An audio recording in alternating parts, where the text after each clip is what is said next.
25 April 2025 সালে অর্থ মন্ত্রণালয়ের অর্থ বিভাগ কর্তৃক আয়োজিত অফিস সহকারী কাম কম্পিউটার মুদ্রাক্ষরিক পদের নিয়োগ পরীক্ষার সম্পূর্ণ কোশ্চেনটি আজকে আমরা সলিউশন করব। আশা করি সবাই ভিডিওটি প্রথম থেকে শেষ পর্যন্ত ধারাবাহিকভাবে দেখবেন। পরীক্ষার পূর্ণ মান ছিল 90 এবং সময় ছিল 90 মিনিট।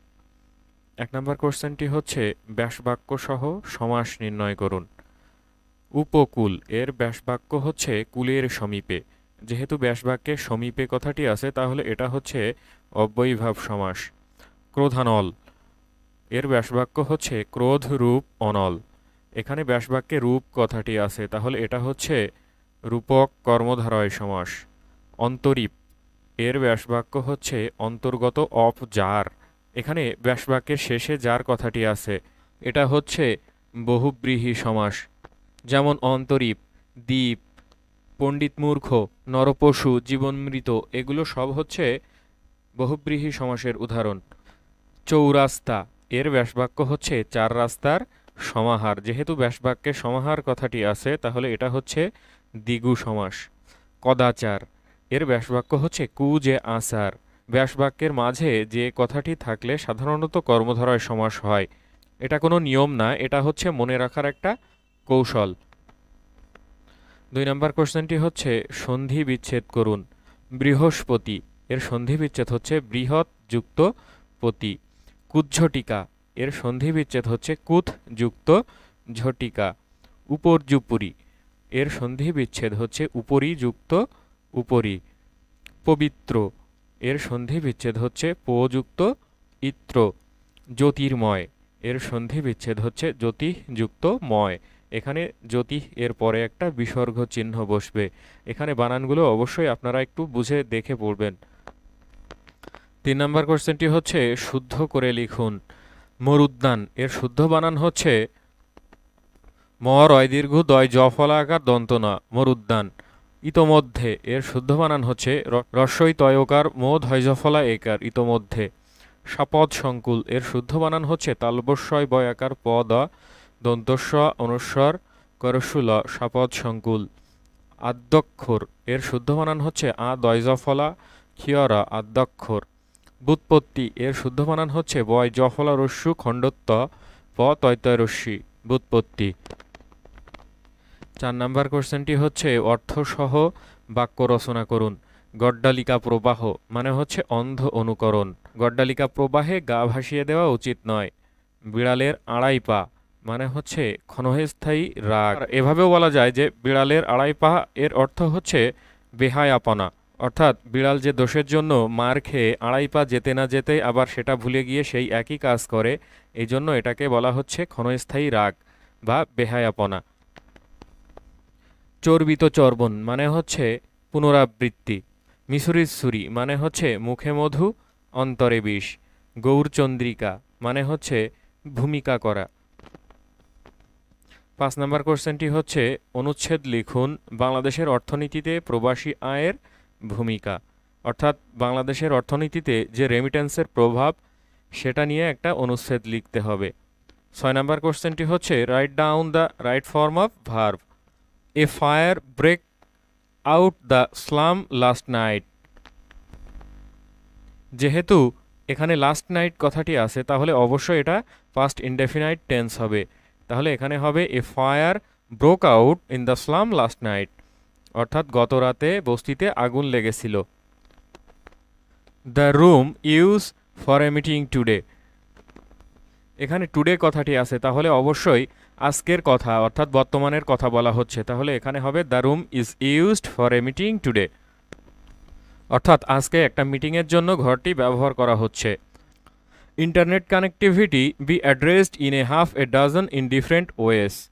এখানে হবে internet connectivity is addressed in a half A doesn't different ways, অর্থাৎ ইন্টারনেট কানেক্টিভিটিটা বিভিন্নভাবে দেওয়া যায় বা সমাধান করা যায়। Ancient Greek tis still in some school. এখানে হবে ancient Greek is taught still in some school, অর্থাৎ এখনও কিছু স্কুলে প্রাচীন গ্রিক পড়ানো হয়। I would rather have coffee than tea. I would rather have coffee than tea, অর্থাৎ আমি চায়ের থেকে কফি বেশি পছন্দ করি। 7 নম্বর কোশ্চেনটি হচ্ছে চেঞ্জ দ্য জেন্ডার। ডন, ডন মানে হচ্ছে মহাশয় বা শ্রীমান। এর বিপরীত জেন্ডার হচ্ছে ডনা, ডনা মানে হচ্ছে শ্রীমতী বা মহাশয়া। হিরো মানে হচ্ছে নায়ক বা বীর। এর বিপরীত লিঙ্গ হচ্ছে হিরোইন বা বীরাঙ্গনা। টাইগার মানে হচ্ছে বাঘ। এর বিপরীত লিঙ্গ হচ্ছে টাইগ্রিস, টাইগ্রিস মানে হচ্ছে বাঘিনী। মঙ্ক, মঙ্ক মানে হচ্ছে সন্ন্যাসী। এর বিপরীত হচ্ছে নান বা নুন, অর্থাৎ এটা হচ্ছে সন্ন্যাসিনী। কোল্ট মানে হচ্ছে অশ্বশাবক বা শিশু ঘটক। এবং ফিলি, এর বিপরীত লিঙ্গ হচ্ছে ফিলি, ফিলি মানে হচ্ছে ঘটকি বা। 8 নম্বর কোশ্চেনটি হচ্ছে fill in the blanks with appropriate preposition, অর্থাৎ উপযুক্ত প্রিপোজিশন ব্যবহার করে শূন্যস্থানগুলো পূরণ করতে হবে। I acceded dash his request, I acceded to his request, অর্থাৎ আমি তার অনুরোধে রাজি হয়েছি। The new rule is advantageous dash us, the new rule is advantageous to us, অর্থাৎ নতুন নিয়ম আমাদের জন্য উপকারী। I can not conceive dash such cruelty, অর্থাৎ আমি এমন নিষ্ঠুরতা কল্পনাও করতে পারি না। His words conform dash his work, his words conform with his work, অর্থাৎ তার কথা তার কাজের সাথে মিলে যায়। The parliament invested the new organisation dash judicial authority, the parliament invested the new organisation with the judicial authority, অর্থাৎ সংসদ নতুন সংস্থাটিকে বিচারিক কর্তৃত্ব প্রদান করেছে। খুবই কঠিন ভাষা ব্যবহার করা হয়েছে এখানে।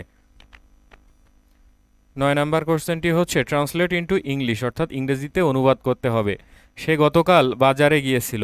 হি went to the market yesterday, সে সাঁতার কাটতে জানে না। He does not know how to swim, আমি আজ জ্বর বোধ করছি। আই ফিল ফেভারিশ টুডে, যত গর্জে তত বর্ষে না। বার্কিং ডগস সেলডম বাইট, ট্রেনটি ঢাকা যাবে। The train is bound for Dhaka. 10 নম্বর কোশ্চেনটি হচ্ছে write a short paragraph on the contribution of RMG sector in Bangladesh economy, অর্থাৎ বাংলাদেশের অর্থনীতিতে আরএমজি সেক্টর বা রেডিমেড গার্মেন্টস সেক্টর এর যে ভূমিকা সেটা নিয়ে একটা শর্ট প্যারাগ্রাফ লিখতে হবে। 11 নম্বর কোশ্চেনটি হচ্ছে বার্ষিক 10% মুনাফায় 8,000 টাকা 3 বছরের চক্রবৃদ্ধির মূলধন নির্ণয় করো। চক্রবৃদ্ধির মূলধন নির্ণয়ের সূত্র আমরা জানি, C equal to P into 1 plus R whole to the power N. এখানে পি হচ্ছে প্রারম্ভিক মূলধন বা আসল টাকা যেটা, আর হচ্ছে মুনাফার হার 10% এবং এন হচ্ছে সময় বা 3 বছর। তাহলে এখানে আমরা সব মানগুলো এখন বসাবো। পি এর মান হচ্ছে 8,000 গুণ 1 যোগ এই যে সুদের হার বা মুনাফার হার হচ্ছে 10%, অর্থাৎ 10/100 টু দি পাওয়ার এন মানে বছর বা সময় হচ্ছে 3 বছর। তাহলে এই অংশটুকুকে ক্যালকুলেশন করলে হয় 11/10 টু দি পাওয়ার 3। এর পাওয়ার 3টা মানে হচ্ছে এটাকে আমরা 3 বার গুণ করতে পারি। তাহলে এখান থেকে এই 3টা শূন্য, এখান থেকে এই 3টা শূন্য কাটা যায়। এখানে থাকে 8 গুণ 11 গুণ 11 গুণ 11, অর্থাৎ 10,648 টাকা। এটাই হচ্ছে চক্রবৃদ্ধির মূলধন।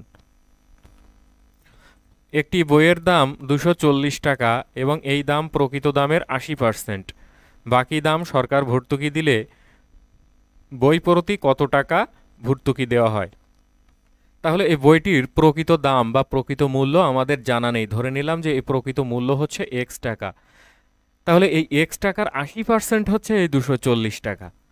তাহলে এক্স এর 80% অর্থাৎ 80x/100 সমান হচ্ছে 240। এখান থেকে আমরা এক্স এর ভ্যালু পাবো 300, অর্থাৎ এই বইটির প্রকৃত মূল্য হচ্ছে 300 টাকা এবং সরকার ভর্তুকি দেয় এই 300 টাকা থেকে এই 240 টাকা বাদ দিলে যে টাকাটা থাকে সেই টাকাটা হচ্ছে সরকার ভর্তুকি দেয়, অর্থাৎ এই 60 টাকা সরকার ভর্তুকি দেয়।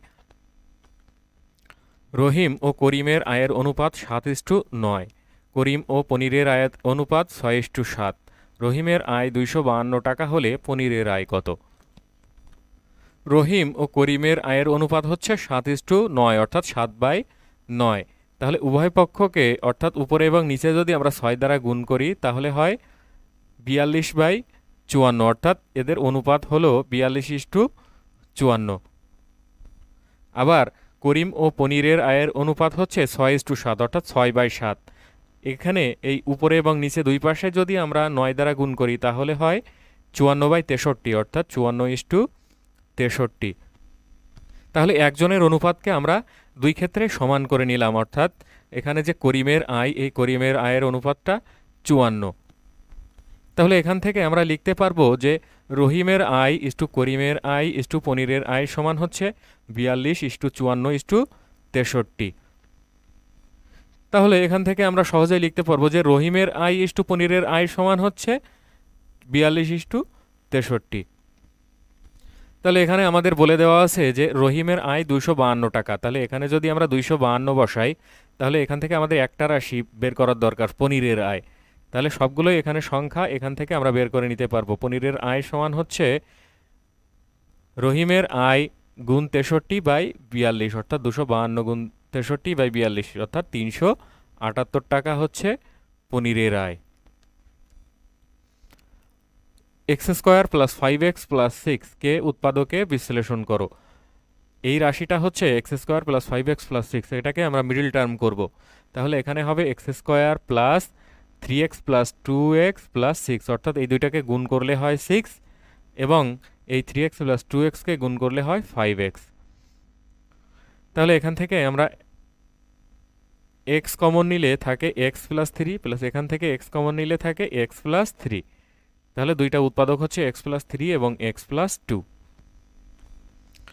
x = 7 এবং y = 6 হলে 16x² - 40xy + 25y² এর মান নির্ণয় করুন। এখানে x এর মান 7 এবং y এর মান 6 দেওয়া আছে। আমাদের প্রদত্ত রাশিটি ছিল 16x² - 40xy + 25y²। তাহলে এখানে আমরা এটাকে লিখতে পারি 4x তার হোল স্কোয়ার সমান হচ্ছে 16x² মাইনাস এটাকে ভেঙে লিখলে হয় 2 × 4x × 5y এবং এই 25y² আমরা লিখতে পারি 5y তার হোল স্কোয়ার। তাহলে এটা একটা সূত্রে পড়ে গেল, সেটা হচ্ছে a - b whole square. a হচ্ছে 4x - b হচ্ছে 5y, তাহলে 4x - 5y তার হোল স্কোয়ার। এখানে x এর মান আমরা 7 বসাতে পারি এবং y এর মান 6 বসাতে পারি, যেহেতু মানগুলো আমাদের দেওয়া আছে। তাহলে এটাকে ক্যালকুলেশন করলে আমরা রাশিটির মান পাবো 4। 20 নম্বর কোশ্চেনে সাধারণ জ্ঞান অংশ থেকে কয়েকটি গুরুত্বপূর্ণ কোশ্চেন এসেছিল, যেমন জাতীয় সংসদ ভবনের স্থপতির নাম কি? জাতীয় সংসদ ভবনের স্থপতি হচ্ছেন লুই আই কান। বাংলাদেশের মোট বিভাগ কয়টি? বাংলাদেশের মোট বিভাগ হচ্ছে 8টি। বিশ্বকাপ ক্রিকেটে বাংলাদেশের প্রথম অধিনায়কের নাম লিখুন। বিশ্বকাপ ক্রিকেটে বাংলাদেশের প্রথম অধিনায়ক হচ্ছেন আমিনুল ইসলাম বুলবুল। ওআইসি এর সদর দপ্তর কোথায় অবস্থিত? ওআইসি এর সদর দপ্তর জেদ্দায় অবস্থিত। বাংলাদেশের জাতীয় পতাকার দৈর্ঘ্য ও প্রস্থের অনুপাত কত? বাংলাদেশের জাতীয় পতাকার দৈর্ঘ্য ও প্রস্থের অনুপাত হচ্ছে 10:6, এটাকে আরও ভাগ করলে হয় 5:3।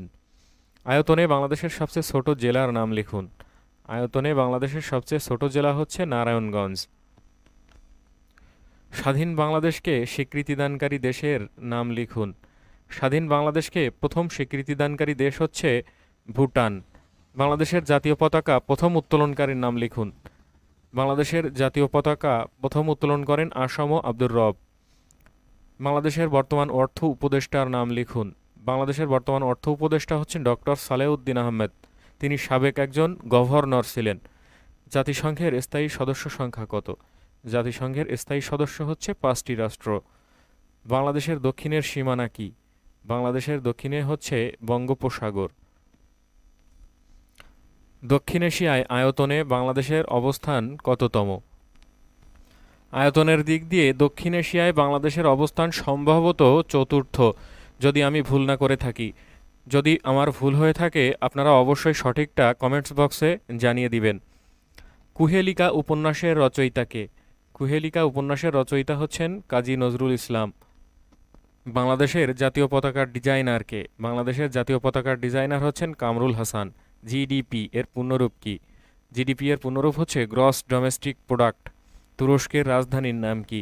তুরস্কের রাজধানীর নাম হচ্ছে আঙ্কারা।